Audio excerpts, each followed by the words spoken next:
सूती वस्त्र के बारे में कि सूती वस्त्र का उत्पादन कहाँ होता है। तो भारत में कहाँ पे होता है? गुजरात में। गुजरात के कौन से शहर में? अहमदाबाद। ठीक है। तो क्यों होता है, इसके पीछे हमने कारण दिया, क्योंकि सबसे ज्यादा कपास का उत्पादन वहीं पर होता है। कपास का उत्पादन वहाँ क्यों होता है, इसके पीछे कारण है नमी। वहाँ पर नमी होती है। नमी क्यों है, इसके पीछे कारण है क्योंकि वह पानी के किनारे स्थित शहर है। और जापान में ओसाका एक शहर है जहाँ पर क्या उत्पादन होता है? कपास। और कपास के सूती वस्त्र के उद्योग वहीं पर लगाए गए हैं। अब हमने आपको ओसाका समझाने के लिए फिगर बनाया है। किसका? जापान का, पूरे देश का, मतलब जापान के देश का आपको मानचित्र बनाया गया है। अब देखिए इसको कैसे समझेंगे। जापान के 4 हिस्से हैं। जापान को द्वीप बोला जाता है। क्या बोला जाता है? द्वीप। द्वीप किसे कहते हैं? जिनमें जो चारों तरफ से घिरा हो पानी से, एक ऐसा भूभाग जो चारों तरफ उसके क्या हो?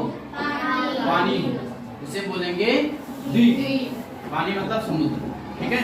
अब ऐसा नहीं कि आप लोग गड्ढा करिए, बीच में जो है थोड़ा भूमि छोड़िए, चारों तरफ पानी कर दीजिए, फिर आप बोलिए द्वीप है। नहीं, सागर वाला जो पानी है उसके चारों, अगर वो भूखंड है उसके चारों तरफ सागर है, सागर का पानी है, इसे हम क्या बोलेंगे?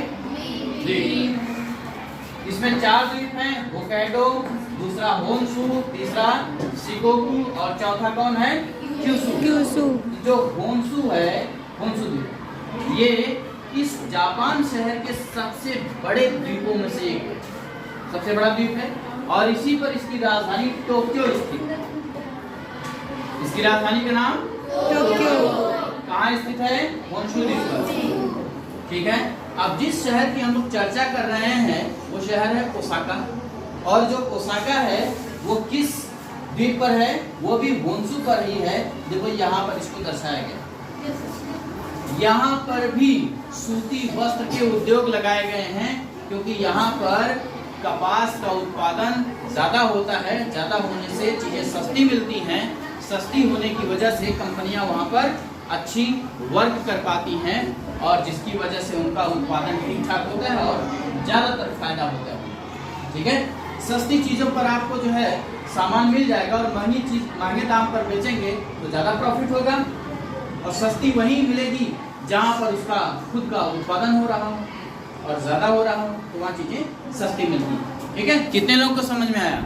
सबको? मैंने आपको ग्लोब भी दिखाया। क्या दिखाया? ग्लोब। ग्लोब कहाँ है? आपके पास है? इस ग्लोब को लगभग डेली देखने का प्रयास करिए। रोज मंगाइए, उसे देखिए। जिससे क्या होगा कि आपको एक तो ग्लोब की समझ होगी, दूसरे उसमें उपस्थित जितने देश हैं, सारे देश कहाँ पर उपस्थित, उसके बगल में कौन सा है, उसकी राजधानियां कहाँ है और पानी कहाँ कहाँ पर है, समुद्र कौन सा है, महासागर कौन सा है, ये चीजें आप लोग बहुत आसानी से इस ग्लोब के माध्यम से समझ सकते हैं। ठीक है। नहीं समझ में आ रहा तो हम लोग हैं ही समझाने के लिए। ठीक है। इसमें आपको जापान दिखाया गया है। ठीक है। कहाँ पे है? यहाँ पे। ये है जापान और ये है भारत। तो भारत के पूर्वी वाले हिस्से में इधर जापान है। इसमें बांग्लादेश, नेपाल, फिर म्यांमार, म्यांमार के बाद चीन, चीन के बाद आपको मिलेगा क्या? चीन के बाद मिलेगा जापान। भाई सर क्या हम लोग पूरब जा रहे हैं ना, पूरब की साइड में जापान मिलेगा। बात समझ में आई? कितने लोगों को समझ में आया? अब जब भी आपको लगे कि किसी देश को मुझे समझना है, आप लोग हमसे ग्लोब मांगिएगा या सर से मांगिएगा, आप लोग को चाहे वो समझा देंगे चाहे हम समझा देंगे।